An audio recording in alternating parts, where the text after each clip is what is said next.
We have hit the NFL Final Four. Kansas City, Baltimore, Detroit, San Francisco. Let's talk about it a little bit.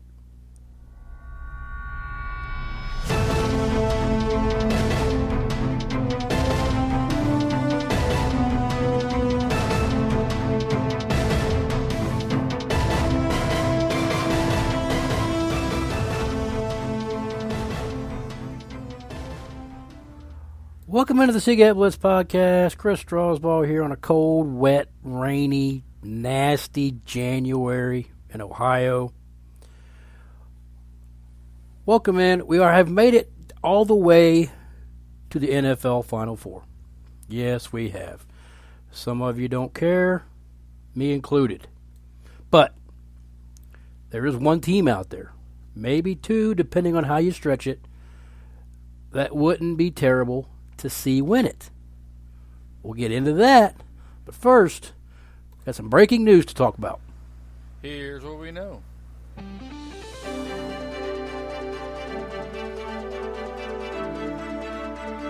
After winning the college football national championship, Jim Harbaugh has decided once again to try his luck in the NFL. Agreeing to terms with the Los Angeles Chargers. Vacates a spot for the head coaching position in Michigan. To be determined on who that's going to be. Really curious to see how that works out. I would assume that will be happening sooner than later because we really need to get an answer on who their coach is going to be. We're really kicking into recruiting. This is recruiting time.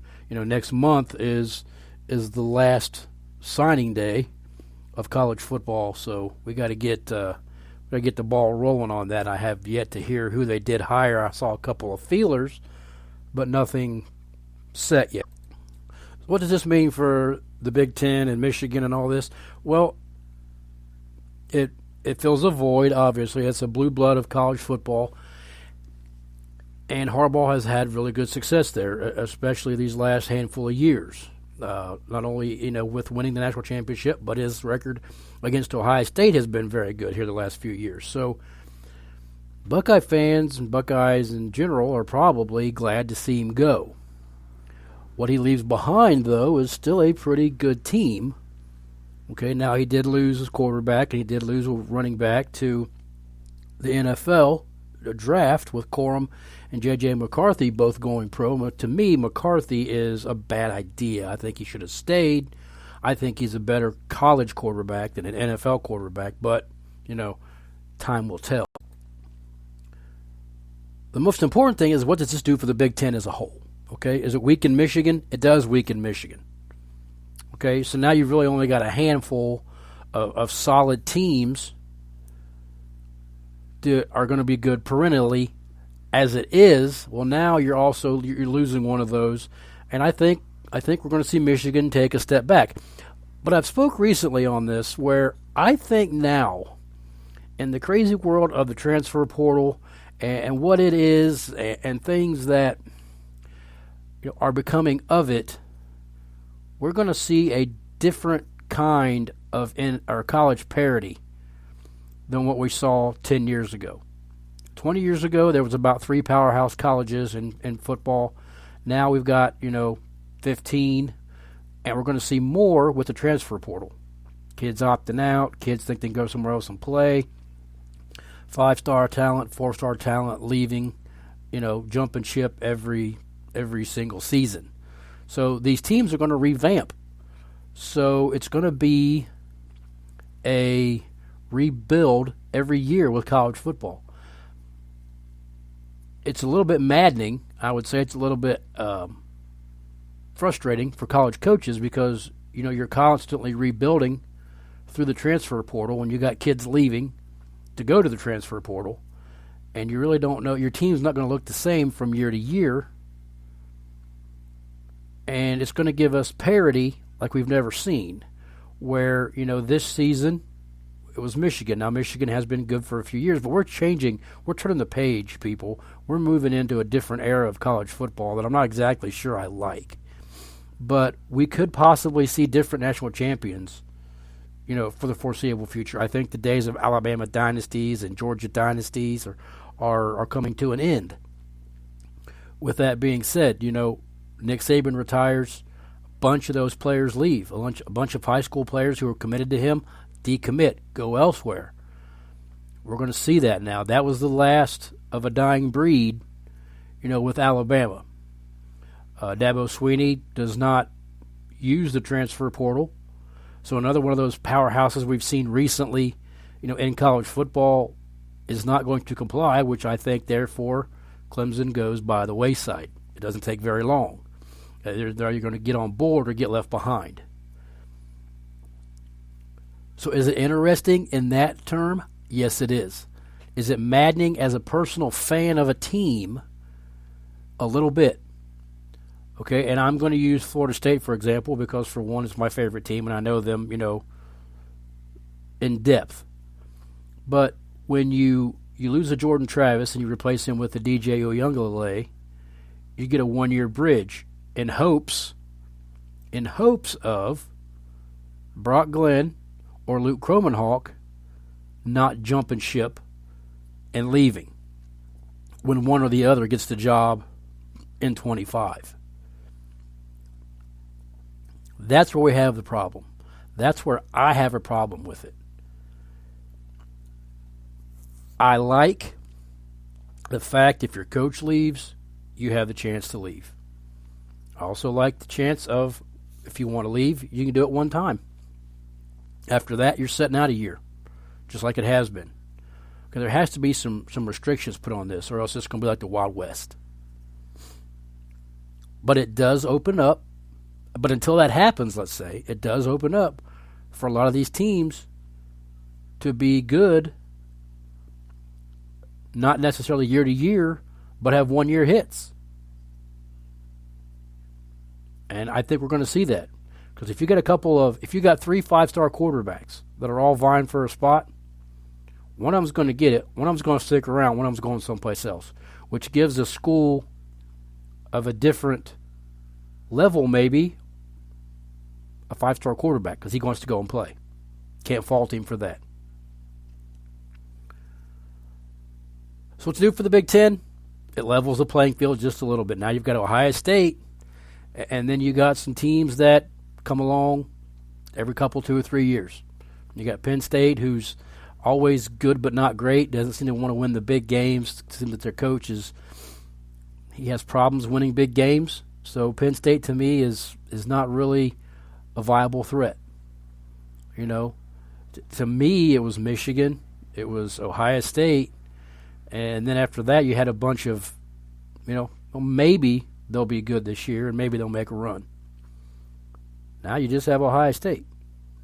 And with the transfer portal being what it is, they lost a lot at the quarterback position. And they gained, everybody says, Howard is a fantastic quarterback. No, I don't think he's that great. Okay, I better than what they have, for sure. If you watch them bowl games, that kid was rattled. That true freshman that didn't have any chance of playing, didn't have any, didn't need to be playing, but he did because of injury. Definitely a step up from that. But, they're losing Marvin Harrison. You do have Travion Henderson.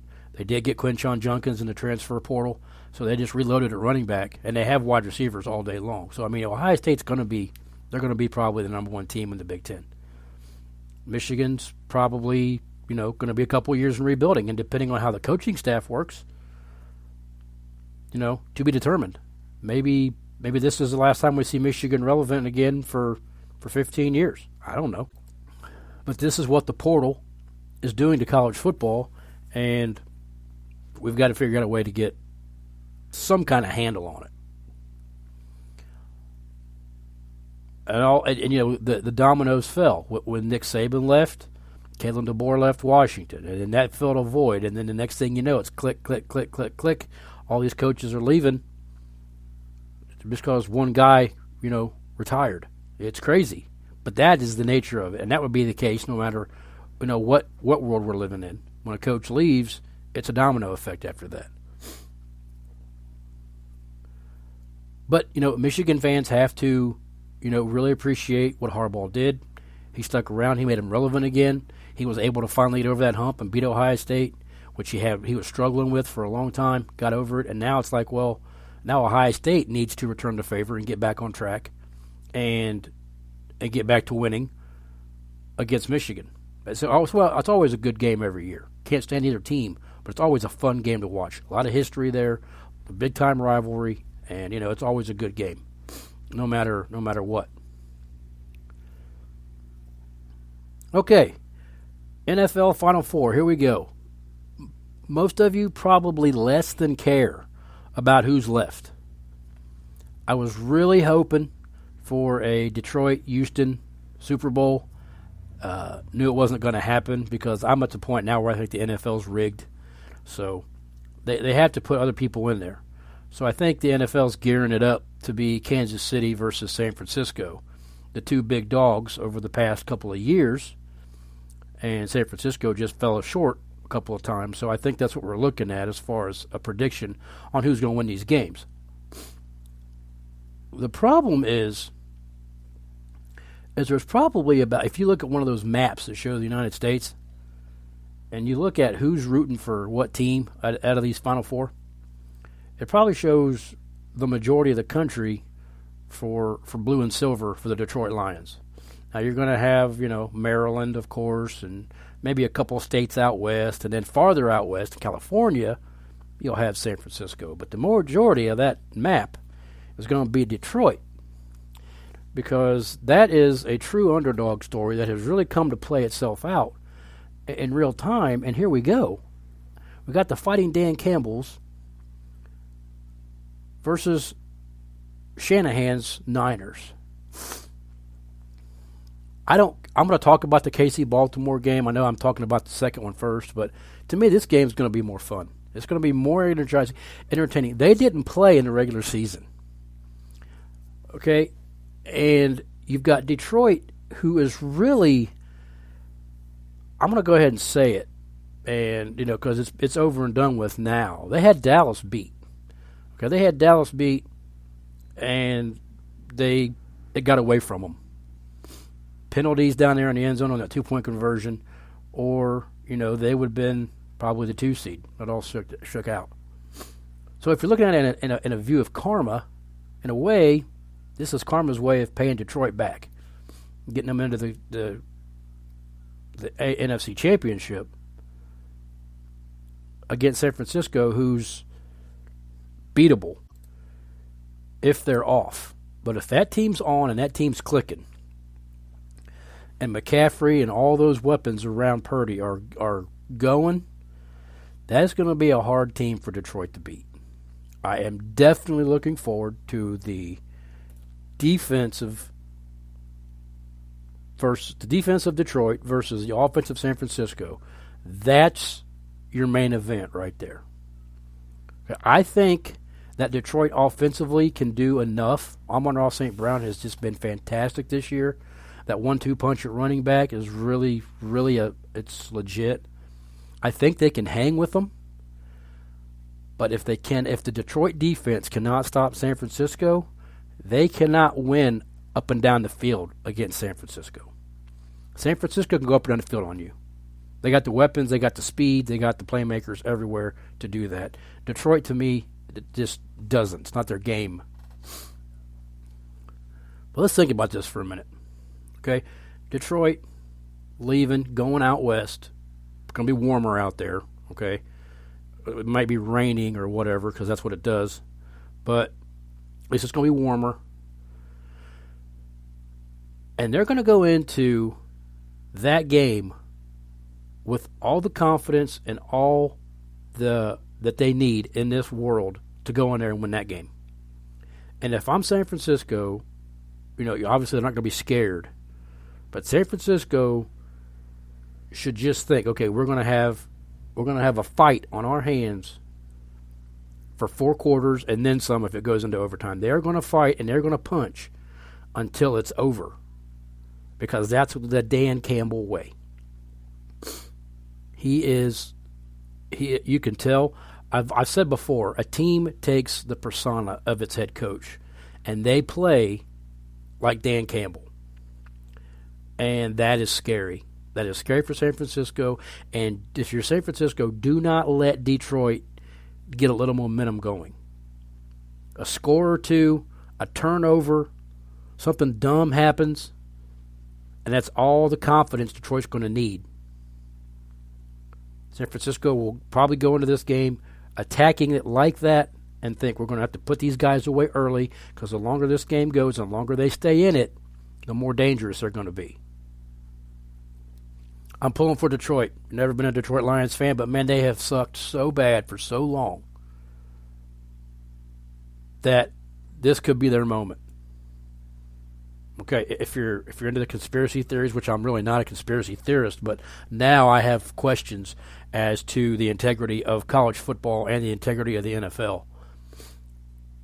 But if it's on the up and up, Detroit has just as good a chance to win this game as San Francisco. If their conspiracies are alive, they're going to find a way for San Francisco to win this game. And we'll see how it plays out. Can't stand San Francisco. I put a post on Facebook a while back that if I had a Mount Rushmore of teams that I could not stand, San Francisco and Green Bay would be on the front face of my Mount Rushmore of teams that I literally just cannot stand. The other two, Philadelphia is definitely the third team on there. And the fourth one, if I had to think about it for a minute, it very well could be the Baltimore Ravens. I've just never liked that team. I just never have. Never been able to, maybe the stink of Ray Lewis. I don't know what it is, but I've never been a Baltimore Ravens fan, and they may be the fourth team on my Mount Rushmore of most teams that I absolutely despise and in the NFL. I'd have to think about that for a little bit, but it sounds like maybe they could be. That being said, we'll transition to the Kansas City-Baltimore game, and this is I just don't know that I'm going to watch this game. I don't care about the Taylor Swift thing with Travis Kelce. I don't care that they show her up there celebrating first down catches and big plays and touchdowns. I don't care about that. People are so riled up and jacked up about that, and I don't get it. Why does it matter? Why does it matter? Anytime something like that happens, it flashes. You see that. Tony Romo dated Carrie Underwood. Tony Romo dated Jessica Simpson. She's in the booth. Obviously those two are not at the level of Taylor Swift as far as, stardom and things of that nature, but what difference does that make? Okay? We see wives of players. We see wives of coaches. It flashes to, wives of all of that stuff. I just don't see what the big deal is. Everybody's so riled up. Who cares? I don't care. So it doesn't bother me. In fact, it kind of brings me to the point where I can handle watching the Chiefs if it does do that, because it's entertaining. To me, I don't find it repulsive or disgusting whatsoever, but a lot of people do. I don't get it. That being said, I'm tired of seeing KC in this position. Okay, Buffalo once again dropped the ball. They can't win in the playoffs against Kansas City. I think they're like 3-1 against them in the regular season, and 1 in whatever against them in the playoffs. So that's their bugaboo. Kansas City is Buffalo's bugaboo. I'm not rooting for Baltimore to win this game, but I want Baltimore to win this game, just because we need to have we need to have a breath of fresh air. Baltimore, Detroit in the Super Bowl is the game that I would watch. Root for Detroit all the way, of course, but it's a game that I would watch. I'm going to tell you right now, if it's Kansas City and San Francisco, I'm probably not watching it. Okay, I might click over just to check the score every once in a while, but I'm probably not watching it. And I believe that I'm not the only one in this country that is going to be like that. Nobody cares about San Francisco unless you're a San Francisco fan out west. Nobody cares. And people are seeing now the first time. It's like New England when New England won their first one back in whatever year it was, 1900. It was cool to see. It was cool to watch that. It was somebody new, good story. Brady coming in, playing for Bledsoe, yada yada yada. It was cool. Well, that was way played out too much. We're getting to that now with Kansas City. It's enough. It's enough. It's time for somebody new. So somebody needs to step up and win this game. Can it be Baltimore? I think they can win. I think Baltimore can win this game, and I don't think it could really be all that hard for them. Because if their defense can frustrate Mahomes, and all you really need to do is shut down Travis Kelce and Rashee Rice, focus on the run game, Mahomes will make a mistake. Mahomes will make a mistake because it looks like Tyreek Hill made Patrick Mahomes. They've got no deep bomb ball threats. Nothing. They don't have it. It's gone. Those plays are over with. They're in Miami now. Okay, Isaiah Pacheco runs like his hair's on fire. And he grinds out yards, and he's falling forward, and he gets the ball, and it's a 3-4 yards every single carry. Okay? And then they get in short third downs, and you can easily convert those with a Travis Kelce catch for 5 yards across the middle. I've been watching him do it for the past 10 weeks. That's their formula for winning the game. The Ravens can shut that down. The Ravens have good linebackers. They got good front four. Their defensive backs are getting healthier. And Lamar Jackson is probably going to win the MVP. Does he deserve it? I don't think so. I still think, as much as I hate to say this, I think Dak deserves it. Dak had a better season. Choked in the playoffs as normal. So, therefore, probably going to be Lamar Jackson. And probably should be. Get the NFL MVP on the other side. He's going to make things happen. He made things happen in that game last week. And when he's on, that's a tough nut to crack. The running game has been very effective. Rookie Zay Flowers has been very effective. That team's dangerous. They're the number 1 seed in the AFC for a reason. I would say both games are going to be entertaining, I would think. But here's what I can't just grab a hold of. I can't sit here with my average intelligence and invest 3.5, 4 hours of my time to watch Kansas City potentially win another AFC championship. I just can't do it. So if I was to turn it on and Baltimore happened to be winning, then my curiosity is aroused. My interest is piqued. And I'm like, okay, here we go. But I can't sit there and invest that time just to watch Kansas City win again. I just can't do it. So I'm hoping for a Baltimore-Detroit Super Bowl. At least that's going to draw some interest from, areas that we don't normally see. It's been a long time since Michigan's been good. And now you got a national championship and a potential team going to the Super Bowl. That's pretty cool stuff. And I'm not a Michigan fan by any stretch, but very cool story. They were terrible and bottom of the barrel just a few years ago. And here they are 4 quarters away from playing for a Super Bowl. And that's pretty neat. These other two, I don't care who wins. I mean, I guess I want Baltimore to win, but ultimately Kansas City's going to probably find a way to win. And I read somewhere on X that Andy Reid could be retiring after this season. So there we go with another storyline. Andy Reid rides out on a white horse, the Super Bowl champion again. We'll see how it goes.